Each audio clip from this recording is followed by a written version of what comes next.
Quem é sua autora favorita? Quantos livros escritos por mulheres você leu nos últimos meses? Nesse ano de 2023, você consegue nomear pelo menos 3 autoras premiadas? Essas perguntas parecem bobas, mas tem muita gente que não consegue dar uma resposta. As mulheres sofrem um apagamento histórico no universo da literatura. Muitas tiveram que se esconder atrás de pseudônimos masculinos, ou também realizar publicações anônimas, como no caso da Mary Shelley, a autora do Frankenstein. A primeira edição dessa obra-prima não tinha o nome da autora, só um prefácio escrito por Percy B. Shelley, o marido dela, e uma dedicatória a William Godwin, o pai dela. Ambos escritores que eram bem conhecidos nessa época. Numa espécie de reparação histórica, a FUVEST, que é a porta de entrada para a Universidade de São Paulo, o vestibular também mais concorrido do país inteiro, anunciou que a partir de 2026, as leituras obrigatórias para a prova vão ser apenas de mulheres. Nomes tradicionais da prova, como Machado de Assis, ficarão de fora. Quão é importante nós apresentarmos aos estudantes autoras mulheres, autores LGBTQIA+,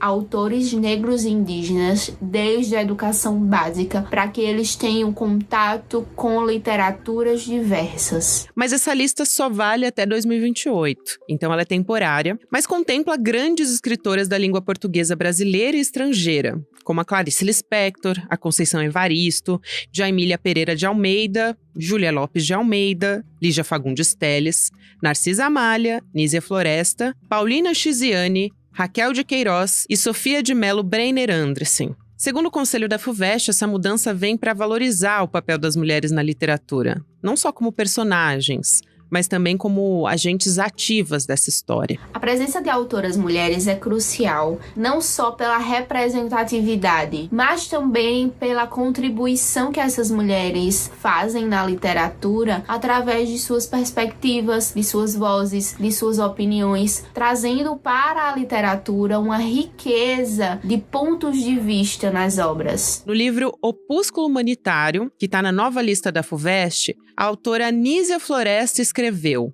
abre aspas, por mais rigorosas que tenham sido as instituições dos povos, concernentes à exclusão absoluta da mulher de toda sorte de governo público, quem há aí que ignore ter ela a maior influência nas ações dos homens e, por conseguinte, nos destinos dos povos, fecha aspas.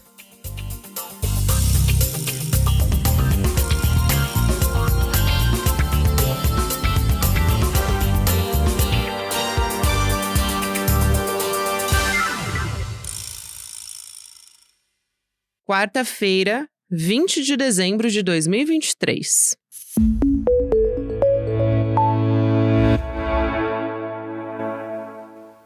Olá, seja muito bem-vindo, seja muito bem-vinda. Eu sou a Gabriela Varela e esse é o Videocast em Detalhes. E aqui sempre com um convidado ou uma convidada, a gente analisa uma temática ou uma notícia importante do momento. Hoje eu converso com a professora Cristina Meneghello, que é historiadora, docente da Universidade Estadual de Campinas e também coordenadora da Olimpíada Nacional em História do Brasil. A gente vai falar sobre essa nova lista de obras literárias obrigatórias do vestibular da USP, a FUVEST. Professora, muito obrigada por aceitar nosso convite. Seja muito bem-vinda aqui ao ICL, ao Em Detalhes. Muito obrigada. É uma alegria poder falar com vocês aqui no ICL e espero poder ajudar com esse debate.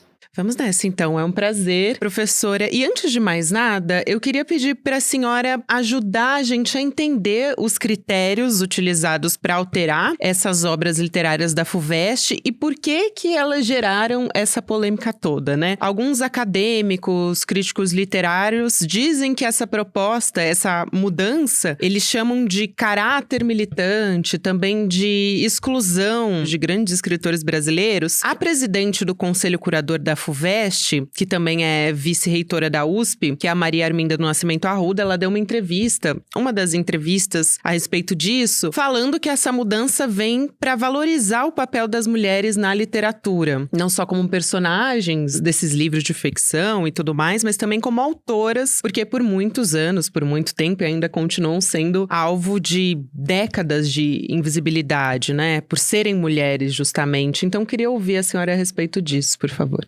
Antes de mais nada, quero deixar claro que não falo pela USP, nem falo pela FUVEST. Sendo uma docente da Unicamp, eu observo essa discussão sobre a lista de leituras a partir do lugar de quem estuda o ensino, no ensino médio, a partir do lugar de quem estuda os exames de admissão, né? E os impactos que os exames de admissão, como por exemplo o vestibular da FUVEST, tem sobre a educação básica. Não estou aqui nem advogando e nem contra essa discussão. Essa escolha, né, pelas autoras mulheres que a lista faz, e existe essa resposta que está circulando aí no jornal, explicando que ela é uma decisão consciente, né, por parte do FUVEST, ela é uma maneira de você, de uma forma radical, estabelecer que existem outros cânones possíveis na literatura, outros autores, no caso, autoras, a serem lidos e a serem conhecidos. O vestibular, a maneira como ele é hoje, seja na USP, seja na Unicamp, ele é muito diferente do vestibular que nós conhecemos há 1, 2, 3 décadas. O vestibular ele vem se renovando.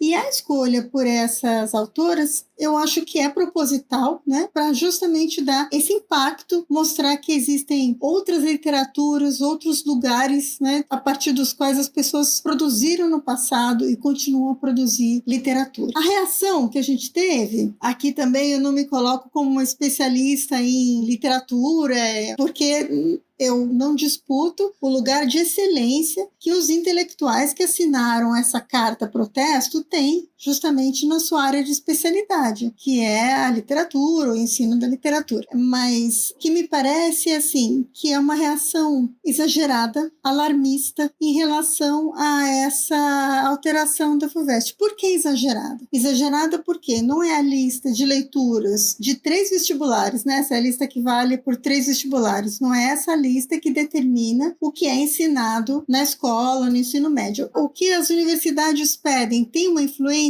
principalmente no 3º ano do ensino médio e nos cursinhos preparatórios. Tampouco a lista cobre tudo o que aparece no vestibular. Vou dar um exemplo desse vestibular aqui, desse ano. Se a gente for, inclusive um colega que é da USP, o Júlio Pimentel, fez esse cálculo. Nesse ano de 2024, a FUVEST fez 25 perguntas de língua portuguesa e literatura. 13 dessas perguntas eram sobre os livros que estão na lista. As outras 12 perguntas são de autores que não estão na lista. Cíntia Moscovici, Clarice Lispector, a Conceição Evaristo, a Paulo Chiziane, o Anilton Krenak, etc, etc. A Unicamp, que tem uma lista separada, começou há algum tempo a entender outras linguagens como leitura obrigatória, entre aspas. Então, nós já tivemos o disco dos Racionais, agora a gente tem um LP do Cartola. Então, pensando que existem outras maneiras, né, de você entender a produção da poesia, a produção literária no país. Então, primeiro, não cai só o que tem na lista. Segundo, os cânones, o Machado de Assis, o Essa, quem sabe até o Gonçalves Dias, vão continuar a ser lidos nas escolas porque não existe essa transmissão direta. Então, do que na verdade a gente está falando aqui? De um lugar que nós entendemos como legítimo ou ilegítimo de quem são os autores e autoras. E aí sim a gente tem um problema. Eu imagino, eu não conversei com as pessoas da FUVEST que fizeram isso, eu imagino que é aquela ideia de dar uma chacoalhada nos cânones. E eu fui ver as listas de leitura passadas da FUVEST. Se você pega a lista, por exemplo, de 99, só autores homens. Ah, tudo bem, então vamos mandar 10 anos no tempo. 2009, só autores homens. Tá bom, vamos andar mais um pouco. 2017, que era uma lista que valia para 2018 e 19, só autores homens. E aí, nessa última leva de 17, 18 e 19, há algum momento em que sai, se eu não me engano, Capitães de Areia, e aí entra uma autora mulher. Então, eu acho que é um pouco uma estratégia de reparação para algo que levou bastante tempo para ser consertado, para ser corrigido, não é? Uma estratégia talvez que pareça exagerada para alguns, mas que eu acho que cumpriu o que se buscou, né? Que foi causar essa conversa. As pessoas estão falando sobre o vestibular, estão falando sobre a educação básica. E aí eu quero entrar num ponto muito mais delicado, assim. O quanto a universidade conhece ou não conhece o que está acontecendo na educação básica. Eu adoraria ter visto uma lista assinada por centenas de doutos intelectuais quando o Michel Temer passou a reforma do ensino médio em 2017, reforma da qual nós vamos agora começar a colher os frutos, que são estudantes que não têm aula de história, nem no segundo, nem no terceiro ano do ensino médio, que não têm aula de sociologia, que não têm aula de filosofia.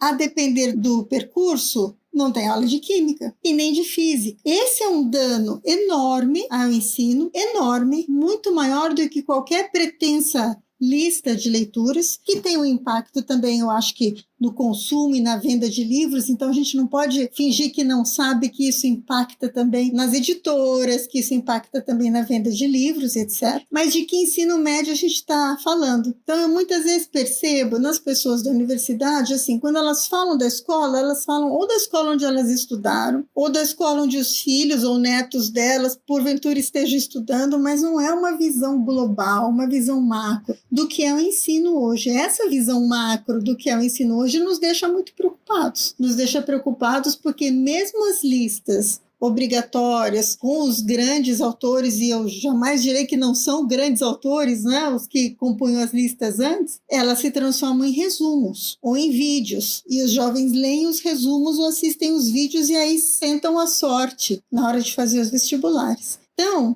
talvez o que a gente devesse estar discutindo aqui é assim, e os vestibulares? Por quanto tempo essa vai ser a forma de acesso ao ensino superior público? E essa sim é uma conversa que vale a pena ter. A senhora trouxe tantos pontos importantes aqui, mas particularmente um deles me tocou bastante, na verdade 2 deles, porque eu acho muito interessante quando a senhora compara com listas de leituras obrigatórias de vestibulares anteriores da USP.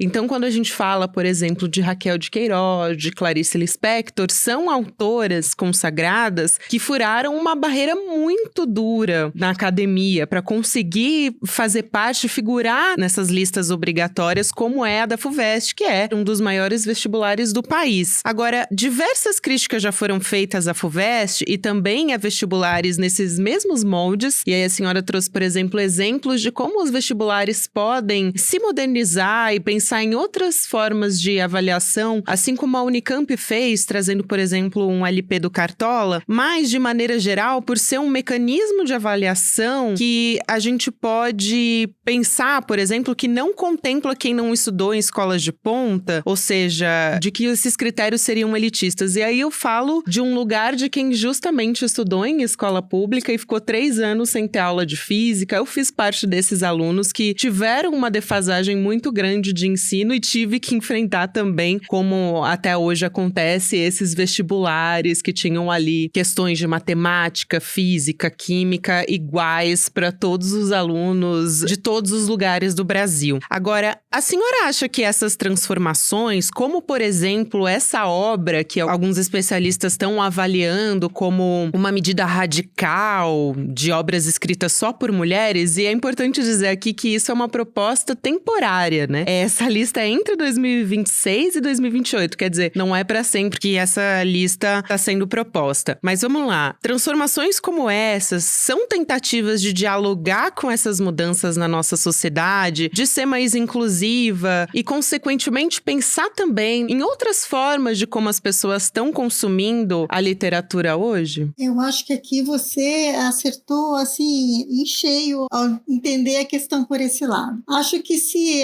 o objetivo dessa lista era fazer as pessoas pensarem um pouco sobre o que estão lendo e o que a escola está pedindo que seja lido, ela já teve sucesso, né? Nessa chacoalhada aqui que ela procurou dar. E aí a reação contrária só fortaleceu, né? Que nós tenhamos essa possibilidade de estar falando sobre esse tema. E eu acho que a gente sabe que existe uma escola pública que é uma escola pública que a gente pode chamar de excelência, né? Que são os cursos técnicos ligados às universidades públicas, ou são nos institutos federais. E existe uma outra escola pública, essa sim, que sofre de defasagem de aprendizagem, que tem professores suficientes, não tem condições físicas suficientes, e aí você joga para um vestibular todas essas pessoas como se elas estivessem vindo na mesma igualdade de condições. Assim como existem coisas que eu acho que são absurdos, né? São bizarrices, como famílias que mantêm os filhos simultaneamente numa escola pública e numa escola particular para que ele possa dizer que fez o ensino médio na escola pública, ou seja, as pessoas vão criando mecanismos para burlar, né, os exames de seleção. Qual seria, então,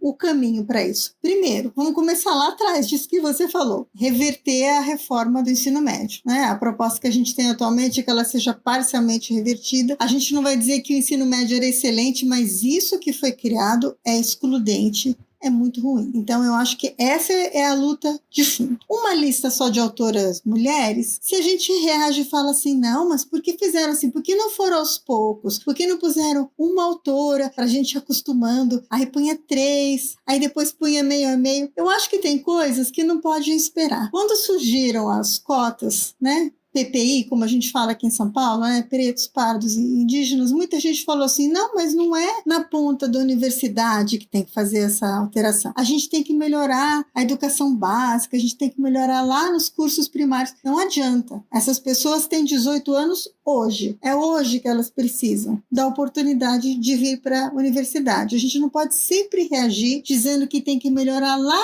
no começo e aguardar 20 anos por uma alteração. Tem gerações que não têm 20 anos para os quais esperar. Eu vejo essa lista um pouco assim, em vez de agora põe mais uma, agora põe mais 2 autores, não, agora vamos pôr um autor indígena, não, vamos fazer algo assim para gerar impacto. Então, deixemos essa história da lista de lado, inclusive porque eu mostrei que na prova da FUVEST caem outros autores que não esses, não é? E que ela é justamente alterada a cada 3 anos, não por acaso, as listas são alteradas a cada 3 anos porque é quanto dura o ensino médio, tá? Não é fortuito essa coisa de 3 em 3 anos. Então, vamos pensar em formas de democratizar o acesso à universidade. E aí, democratizar o acesso à universidade é diversificar as formas de ingresso. Eu acho que o grande especialista nesse tema é o professor José Alves Freitas Neto, que é o diretor hoje do Conveste, né, que é o vestibular do Unicamp.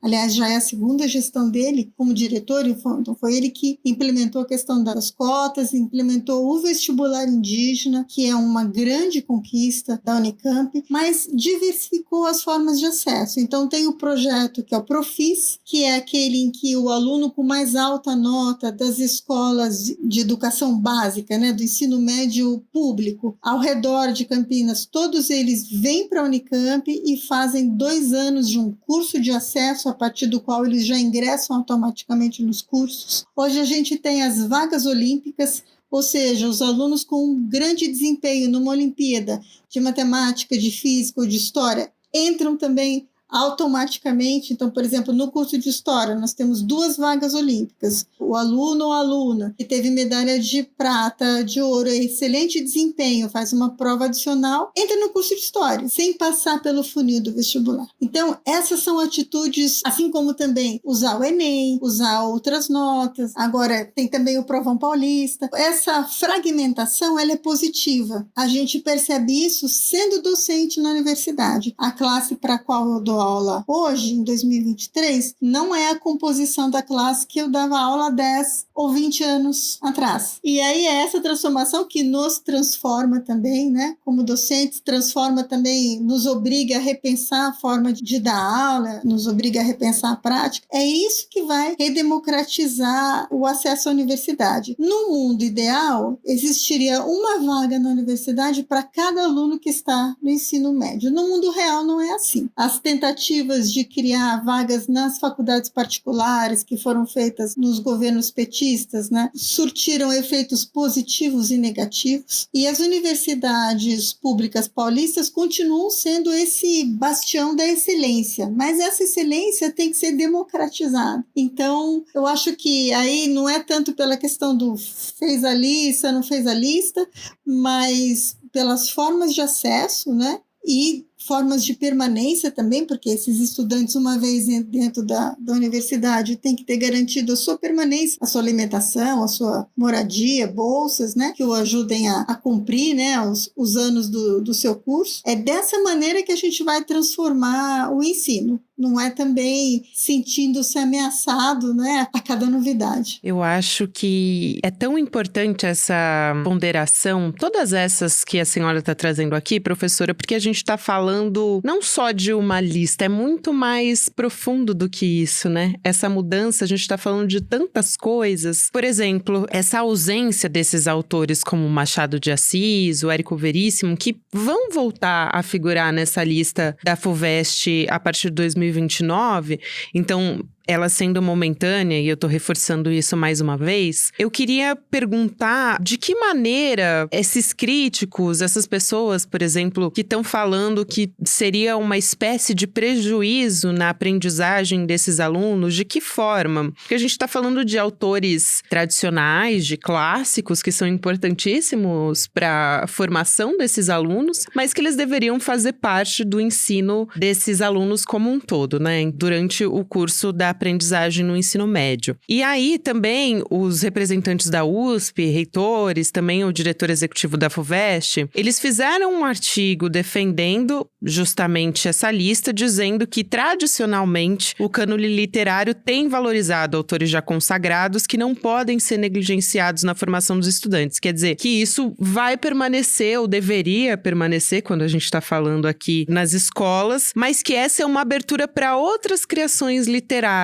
Então, enriquecer mais o aprendizado desses alunos, desses adolescentes, desses jovens, trazer reflexão, outros tipos de reflexão para esses vestibulandos. Então, qual que é a importância quando a gente fala, por exemplo, de um estudante ter o contato com obras como a da Conceição Evaristo ou a da Anísia Floresta? Eu fiquei, assim, muito animada de imaginar se eu, na época que eu era estudante, pudesse ter contato com a obra da Anísia Floresta tão cedo, tão jovem. O que isso contribui para a aprendizagem, né? Eu imagino que essa reação alarmada e alarmista deve ter passado numa espécie de telefone sem fio. Eu imagino até que algumas pessoas corroboraram essa carta protesto porque receberam a notícia assim, a USP falou que Machado de Assis deixou de ser importante. Alguma coisa assim que chega muito, muito torto, né? E nunca se tratou disso. Inclusive porque esses autores do cânone não vão deixar de ser tratados na escola. Eu acho que as pessoas confundem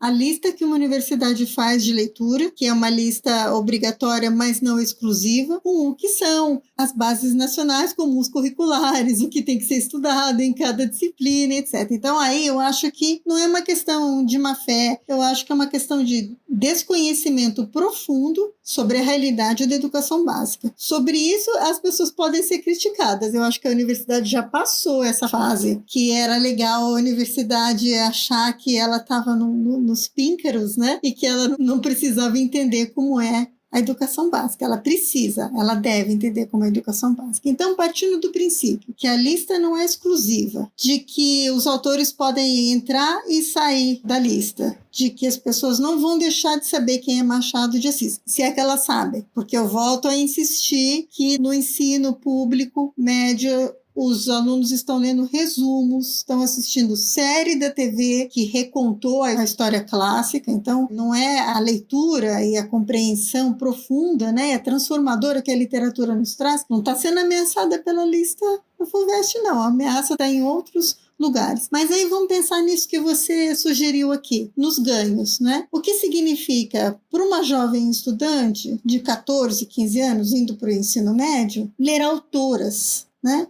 Não ler autores homens descrevendo as mulheres com olhos de cigana oblíqua dissimulado, mas mulheres escrevendo sobre a sua realidade, sobre a sua época, sobre a sua visão. Quantas portas se abrem para essas mulheres que são autoras, né? E quantas mulheres no século XIX não escreveram sob pseudônimo de homens para poder ser publicadas? Quer dizer, nem o nome de mulher elas poderiam carregar. Então, por que de novo negar o nome, né, e o lugar dessas mulheres e a importância da produção? Dá também a impressão de que se diz que mulheres estão fazendo uma literatura menor.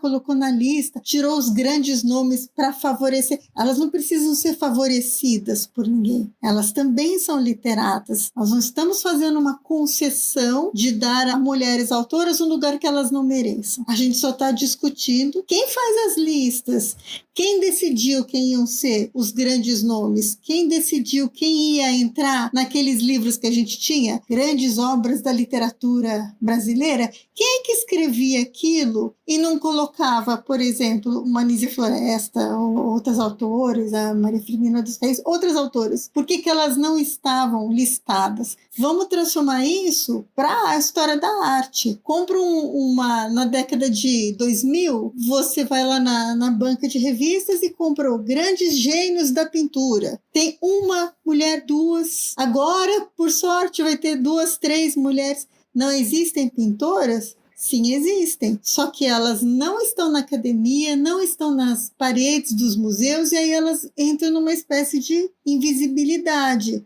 de inexistência. Esse cálculo já foi feito, a quantidade de mulheres que estão nos quadros, vestidas ou desnudas, versus a quantidade de artistas mulheres que foram musealizadas, ou seja, os seus quadros foram comprados por um museu e estão na parede, é gritante. Leva isso para a questão da arquitetura. Existe só arquiteto homem? Não. Então, por que quando a gente puxa pela memória, a gente só lembra nome de arquitetos homens? Então, eu acho que é uma briga muito maior do que imaginar que o autor que eu estudo e sobre o qual eu escrevi várias teses está ameaçado de esquecimento ou não. Não está. Eu acho que a luta é outra e a gente tem que entender a luta das universidades, esse esforço todo por se modernizar um pouco, por ampliar as formas de acesso. Tem muito caminho a ser percorrido, a Unicamp tem caminho a ser percorrido, a USP tem, na minha opinião, um caminho ainda maior a ser percorrido para democratizar suas formas de acesso. Então, vamos ajudar a percorrer esse caminho. Professora, eu tenho uma última pergunta que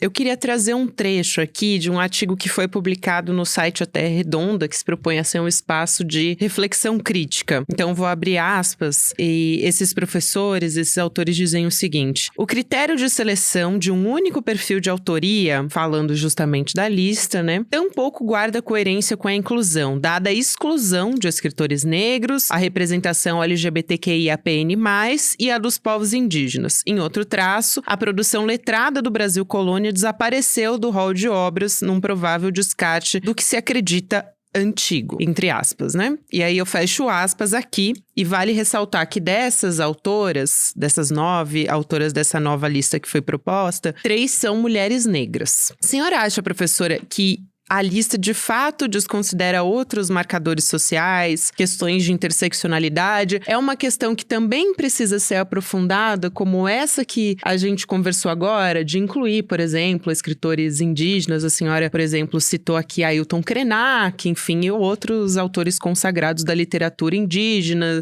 e outros marcadores aqui, como eu disse. Uma lista de leituras ideal teria que passar por todos esses pontos, né? E teria, sim, que trazer, talvez, não exatamente o autor LGBTQIAP+, mas alguém que traga essa reflexão, né, sobre essas questões, autores indígenas, sem dúvida, outras linguagens, como, por exemplo, a música, né, que a gente está fazendo na Unicamp, sem dúvida. Nesse documento específico que você leu, eu acho que essa justificativa parece atrasada, porque ela só aparece a partir do momento em que foi feita uma lista só de mulheres. Em 2017, ninguém fez uma carta para dizer: que horror, vamos colocar negros, negras e LGBT indígenas na lista da FUVEST. Então, me parece uma mobilização a posteriori para dizer: foi radical, mas não foi o suficiente. Então, sim, pode ser uma crítica válida. Então, vamos esperar que daqui a 3 anos, ou tem mudanças pequenas que pode fazer também na lista de um ano para o outro, se eu não me engano. Mas daqui a 3 anos a gente tem, então, uma lista mais radical ainda que essa. Mas aí, então, não é para ameaçar o cânone, né? Tem que escolher. Ou você quer que os escritores do Brasil Colônia sejam lidos, ou você quer que sejam lidos os que a gente sempre teve, né? Essa de Queiroz, Carlos Drummond de Andrade, etc. As listas são públicas. Ou você quer fazer uma lista enorme que os alunos não vão conseguir ler, porque vai ser muita coisa. Então, é assim, ajustar o argumento para que ele seja um argumento de boa fé em busca de uma lista ideal. É isso, professora. Quero agradecer muito. Que conversa importante que a senhora trouxe aqui. A professora Cristina Meneghello, historiadora, docente da Universidade Estadual de Campinas, também coordenadora da Olimpíada Nacional em História do Brasil. Foi um prazer te conhecer, conversar com a senhora, te ouvir, as suas ponderações aqui. Acho que é muito interessante a gente pensar de uma outra forma, como uma medida que já estava atrasada, que a gente precisava fazer alguma coisa a respeito disso. É isso, né? Eu acho que a hora é agora e a senhora trouxe isso muito bem. Então, quero te agradecer. Muito obrigada, professora. Eu que agradeço, espero ter contribuído para que a gente consiga ter uma universidade cada vez melhor. É isso. Sem dúvida. É o mais importante. Até a próxima. Obrigada, professora. Até, obrigada. O Videocast em Detalhes fica por aqui. Próximo episódio vai ao ar às 10h30 da manhã, por onde você acompanha toda a programação do ICL Notícias. Muito obrigada a você que me acompanhou até aqui. Até amanhã. Eu, Gabriela Varela, faço a apresentação e a coordenação do Videocast em Detalhes. O roteiro é feito por mim e pela Ana Carolina Navarro. A direção técnica de gravação é de Guilherme Bessa, Bianca Pasquim e Caio Marinato. A coordenação de transmissão é de Malu Pessoa, Leonardo Salles e Giovanni Nino. A operação de áudio é de Igor Santana e Denis Williams. A direção de imagem do Gabriel Vento. A produção é da Elô Macrini. A vinheta original é de Caio Marinato. A edição de áudio e sonorização são de César Degani. A direção de mídias sociais é de Joema Martins. E a direção de arte é de Stella Spironelli. A coordenação de artes gráficas de Isabela Chiara. A direção de programação é de Maurício Arruda. E a produção executiva de Eduardo Moreira e Rafael Donatiello. Este episódio usou o áudio dos canais do YouTube Sou Amiga Leitora e do canal do professor Luiz Kleber, História e Afins.